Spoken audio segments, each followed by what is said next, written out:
샬롬 10월 23일 매일 말씀 묵상입니다. 한 주간도 평안하게 지내셨나요? 오늘도 하나님께서 주시는 안식으로 기쁨의 하루가 되시길 소망합니다. 오늘 계속해서 하나님의 이름을 묵상하고 있습니다. 지난 시간 여호와 니시라는 이름을 함께 묵상해 보았는데요. 오늘은 그 사건이 있기 바로 직전이었죠.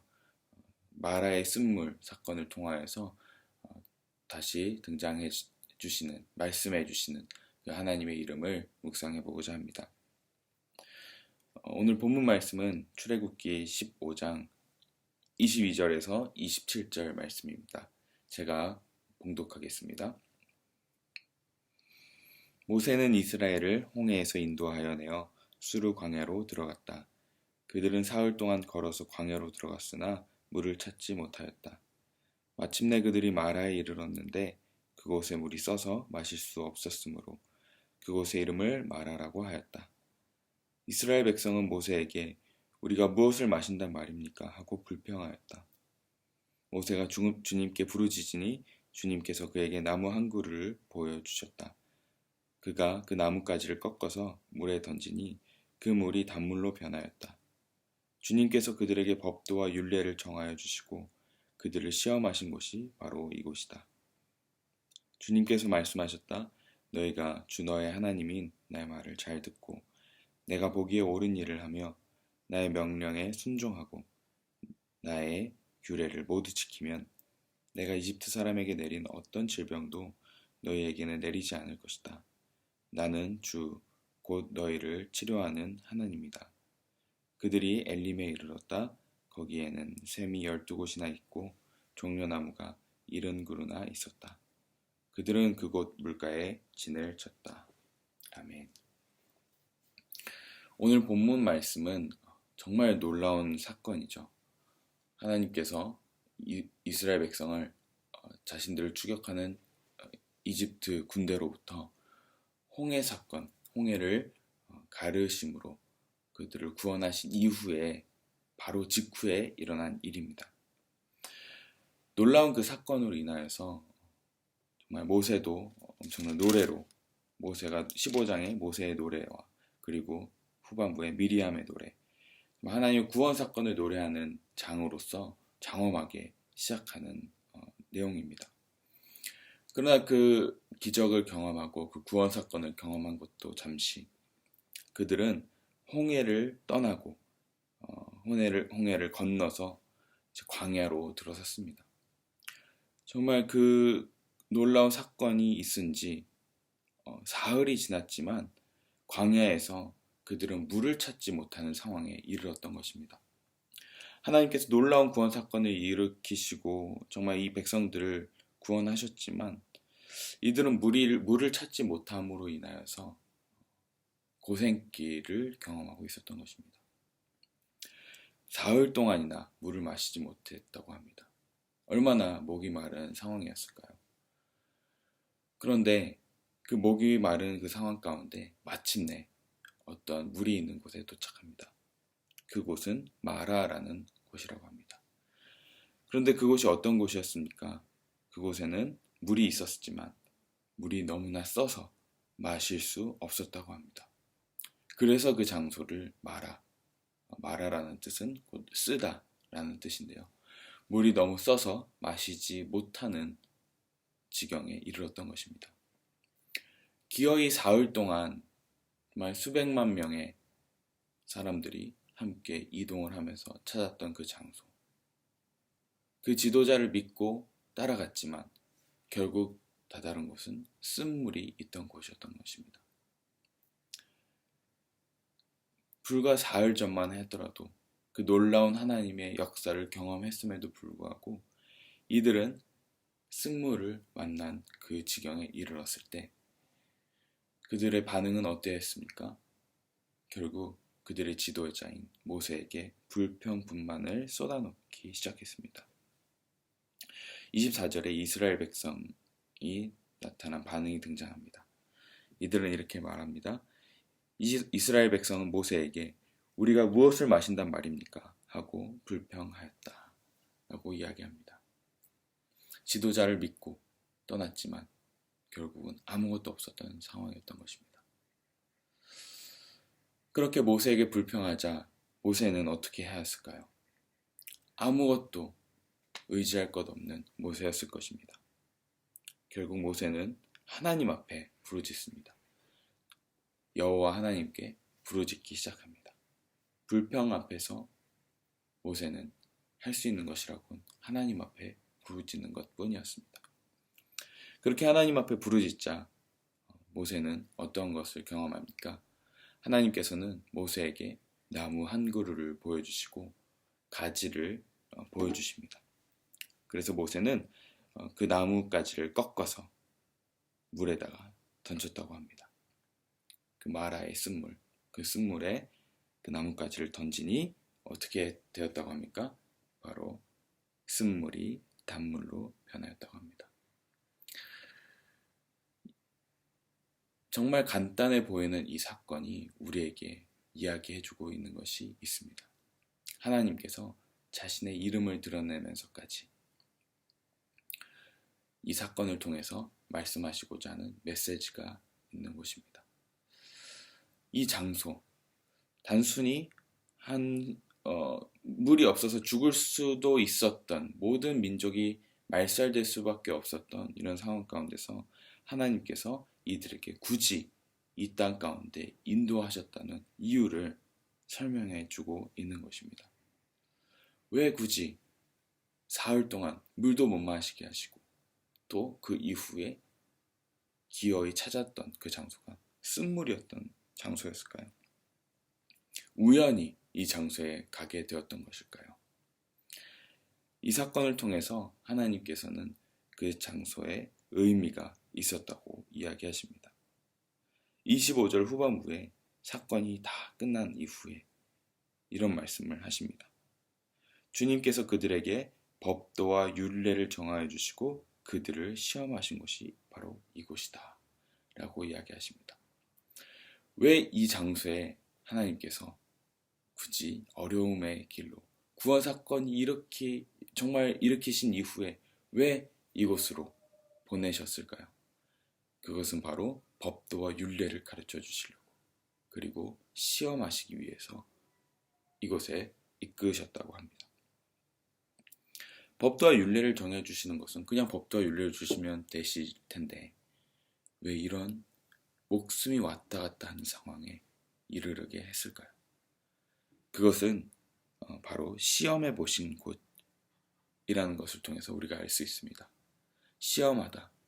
이 시험이라는 말은 하나님이 너희들이 지키는지 안 지키는지, 너희들이 잘 따르는지 안 따르는지 내가 테스트해 보려고 이 자리에 이끈 거야 라고 하시는 것도 있습니다.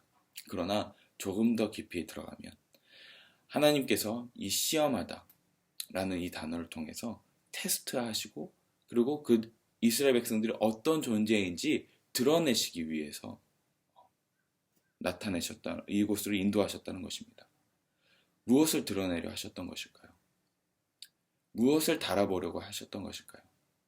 이 시험은 하나님께서 이스라엘 백성이 어떤 존재인지 몰라서 알아보셨다기보다는 이스라엘 백성들이 얼마나 무력하고 또 얼마나 완악한 존재인지를 드러내시기 위한 그 시간이었다는 것입니다. 사흘 동안 물을 못 마시게 하는 것은 참 안타깝고 어떻게 보면 어떻게 저렇게까지 하실 수 있을까라고 생각하는 것일 수 있겠지만 그 시간을 통하여서 믿음 없는 이스라엘 백성들, 하나님께서 불과 사흘 전에 그 홍해를 가르심으로 놀라운 역사를 일으키셨지만 그것을 까마득히 잊고 하나님을 신뢰하지 못하고 사흘 동안 어려움이 생기니 바로 모세에게 달려가 불평하고 불만을 토로하며 그들 중심에서 완악함을 드러냈던 그것을 보여주셨다는 것입니다. 결국 법도와 율례가 필요했던 이유는 하나님께서 이스라엘 백성들이 얼마나 연약하고 무력하며 완악한 존재인지를 자 너희들이 이런 존재야 라는 것을 드러내심으로 말미암아 그러나 너희가 내가 지금 말해준 이 법도와 율례를 지키면 너희가 아무리 무력하고 완악하고 연약할지라도 내가 정해준 이 길만 따라온다면 너희의 인생은, 너희의 민족은, 너희의 삶은 안전하고 평안할 수 있을 거야 라고 말씀하시기 위해서 이 시간을, 이 마라의 쓴물을 마시게 하셨다는 것입니다. 그러나 너희가 내게 부르짖고 나의 말에 순종하면 너희는 놀라운 것을 경험할 수 있을 거야 라고 말씀하신 것입니다. 그렇다면 그 법도 율례의 내용은 무엇일까요? 바로 26절에 자세하게 등장합니다. 그 법도와 율례를 주심으로 우리가 어떻게 하나님을 의지하고 의존해야 할지를 나타내주고 계신 것입니다. 네 가지가 등장합니다. 하나님께서 우리에게 주신, 이스라엘 백성들에게 이 시간에 주신 내용은 네 가지는 바로 이것입니다. 첫 번째, 너희가 주 너의 하나님인 나의 말을 잘 들어라. 쉐마 이스라엘 할 때 들으라 이스라엘. 하나님께서 하신 말씀을 경청하고 관심을 가지고 지금 무엇을 원하는지 너희가 귀 기울여라. 그게 첫 번째입니다. 두 번째, 하나님이 보시기에 옳은 행동을 하여라. 너희가 하나님의 말씀을 들었다면, 하나님의 뜻을 인지했다면 하나님 보시기에 옳은 행동들을 결정하고 그렇게 따라가라는 말입니다. 하나님 보실 때 올고른 길, 원어에 보면은 야샤르, 올곧은 길을 가라. 편법 쓰지 말고 하나님 말씀이 이렇게 해라 라고 하면 정말 바보 같을지라도 우직하게 그 길을 걸어가라 라는 것입니다. 세 번째도 비슷한 연장된 말입니다. 바로 하나님의 명령에 순종해라. 하나님께서 우리에게 원하시는 것을 분명하게 제시하셨다면, 하나님이 이것을 원하신다 하면 그것에 따르고 순종해라. 그것이 과연 내게 손해를 끼치는 일일지라도 그것이 하나님이 원하시는 길이다. 그러면 그것에 앞뒤 가리지 않고 순종하는 삶을 살아라 라는 것입니다. 네 번째는 규례를 모두 지켜라. 하나님께서 우리에게 제시해 주신 삶의 지침들이 있을 것입니다. 가볍게는 간단하게는 주일 성수에서부터, 그리고 우리가 매일매일 살아가는 데 있어서 하나님께서 우리에게 말씀하신 계명들, 정직하고 그리고 사람들을 미워하지 않고, 그리고 더 나아가서는 그들을 사랑하는, 그리고 아끼고 그들을 하나님의 마음으로 대할 수 있는 모든 규례들을 말하는 것일 것입니다. 그 모든 규례를 지키라는 것입니다. 이 모든 것들, 특히 이 네 가지, 하나님 말을 잘 듣고 보시기에 옳은 행동을 하고, 그리고 하나님 뜻에 순종을 하며 규례를 모두 지키는 것, 이런 것들을, 이 법도와 율례를 우리가 지키게 된다면 하나님께서 약속하신 것이 무엇입니까? 이집트에서 내린 어떤 질병도 내리지 않겠다고 하십니다. 이집트에서 어떤 질병을 내렸습니까? 바로 10가지 재앙입니다. 이 10가지 재앙의 첫 번째 재앙이 무엇이었나요? 나일강이 피로 변하는 것. 결국 물을 마실 수가 없는, 생명을 유지할 수가 없는 그 생명의 근원인 물을 우리가 섭취할 수 없는 재앙이었습니다.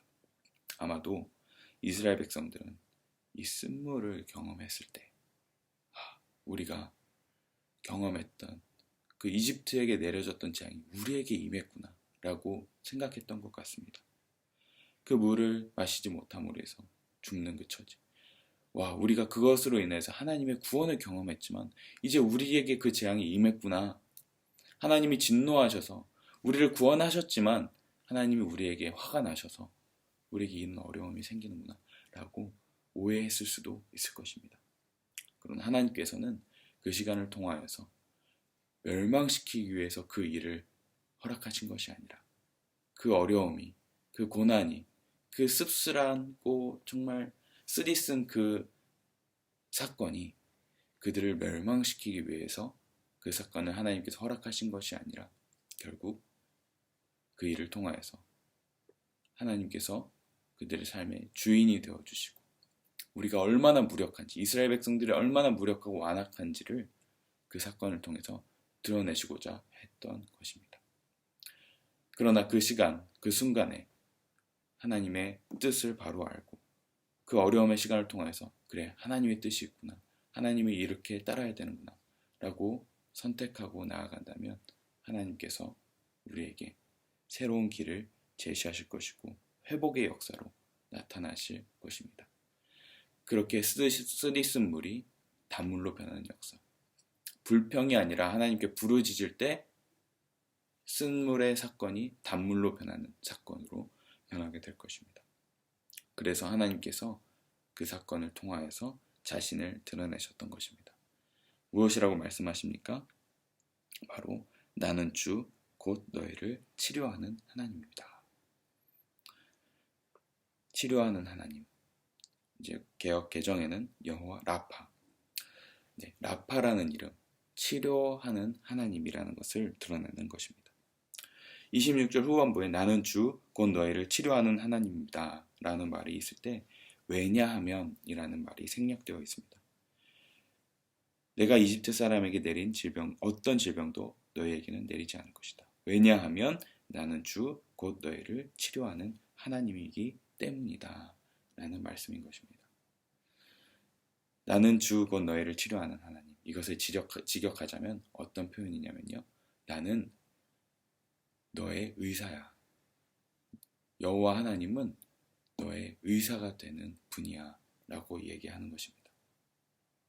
이 마라의 쓴물 사건을 통하여서 우리가 얼마나 무력하고 완악한지를 드러내신 이후에 하나님께서 우리에게 그 쓴물을 허락하신 이유는 그 마라의 쓴물이 단물이 됨을 통하여서 바로 나는 너희를 치료하는 존재, 나는 너의 의사야, 너희를 고치는 하나님이야. 그러니 너희는 불평으로 끝나지 말고 이 상황 가운데 불평으로 끝나고 너의 방법대로 그것을 해결하려고 하지 말고 나에게 부르짖으렴, 나에게 나아오렴. 그러면 너희의 인생 가운데 어그러진 부분, 모난 부분들, 그리고 상한 부분들이 제자리로 돌아오고 회복이 되고 치유되는 역사가 일어나게 될 것이란다 라는 말씀으로 오늘 이 말씀을 저와 여러분들에게 주시는 것입니다. 한 주간 동안 혹은 우리의 삶의 긴 시간 동안 해결이 필요한 어려움들이 있으십니까? 씁쓸한 일들이 있고 또 해결돼야 될 부분들이 있습니까? 모든 것들, 그 시간들을 통하여서 우리가 더 이상 불평불만의 시간을 가지는 것이 아니라 바로 모세가 하나님께 나아갔던 것처럼 부르짖으시길 소망합니다. 그리고 모세에게 보여주셨던 나무, 그리고 그 나무를 꺾어서 물에 던졌던 것처럼 하나님께서 분명히 우리의 씁쓸한 사건들 가운데서 우리에게 보여주시는, 눈앞에 보여주시는 무언가가 있을 것입니다. 그리고 그것을 가지고 하나님 앞에 순종함으로 결단하시고 행동하시는 그런 축복이 있으시길 소망합니다. 그때 하나님께서 그 쓴물의 사건들을, 그 쓰디쓴 환경들을 달달한 단물로, 마실 수 있는 물로 바꾸실 것입니다. 그리고 그 정말 극도의 스트레스 가운데, 정말 극도의 고민 가운데 하나님과 씨름하는 시간이 지나가면 하나님께서 우리에게 축복의 일들을 마련해 놓으실 것입니다. 그것이 무엇입니까? 바로 27절에 있는 엘림이라는 장소입니다. 엘림의 이스라엘 백성들이 마라의 쓴물을 경험하고 이르릅니다. 그리고 거기에는 무엇이 기다리고 있었냐면요, 샘이 12곳이나 있었다고 합니다. 그리고 종려나무가 70그루나 있었다고 합니다. 그 극도의 고통의 시간, 그 시험의 시간을 지나고 나니까 하나님께서 엘림의 축복으로 선물을 준비해 놓으셨던 것입니다. 우리가 이 시간을, 쓰디쓴 시간들, 정말 어려움의 시간들이 참 어려울 것입니다. 그러나 그 시간을 지나고 나면 이런 축복의 시간들이 기다리고 있다는 것입니다. 욥도 마찬가지였습니다. 그 고통의 시간들 끝나고 나니 하나님께서 놀라운 축복의 시간을 마련해 놓으신 것처럼 우리가 지금 겪고 있는 그 어려움의 시간들이 그냥 그 어려움으로 끝나는 것이 아니라 축복으로 마무리되기 위해서는 우리가 오늘 모세에게 보여주셨던, 하나님께 부르짖고 하나님께서 주시는 그 말씀을 분명히 받는 그 사건들이 있어야 가능하다는 사실을 기억하시길 바랍니다. 그래야 해서 우리의 이 쓰디쓴 이 과정들이 결국에는 끝나고 터널의 끝으로 다가와서 하나님께서 마련해 놓으신 엘림을 경험하시는 저와 여러분 되시길 소망합니다. 여호와 라파, 하나님은 우리의 의사 되시는 분이십니다. 우리를 치유하시고 회복하시고 고치시는 그 하나님께 나아가시는 오늘 하루 되시길 소망합니다. 기도하겠습니다. 사랑의 하나님, 감사합니다. 하나님께서는 우리를 치료하시는 하나님이십니다. 치료하시기 위해서 우리에게 우리를 진단하시고 또 수술하셔서 우리의 어두운 부분을 드러내시고, 그리고 상처들과 염증들, 그리고 암덩어리들을 제거하시듯이 오늘 하나님, 우리의 모든 어두운 부분들을 드러내 주시고, 그리고 악한 부분들을 도려내 주셔서 하나님 치료하여 주시고 회복하여 주셔서 우리가 마땅히 들어가야 할 곳, 정말 축복의 장소, 그리고 하나님만 의지하고 하나님께서 주시는 그 달달한 물을 경험하는 하루가 될 수 있도록 인도하여 주시옵소서. 그렇게 행하실 하나님을 믿고 나아가오니 이 시간 주님, 하나님을 경험하게 인도하여 주시옵소서. 감사드리며 예수님 이름으로 기도합니다. 아멘.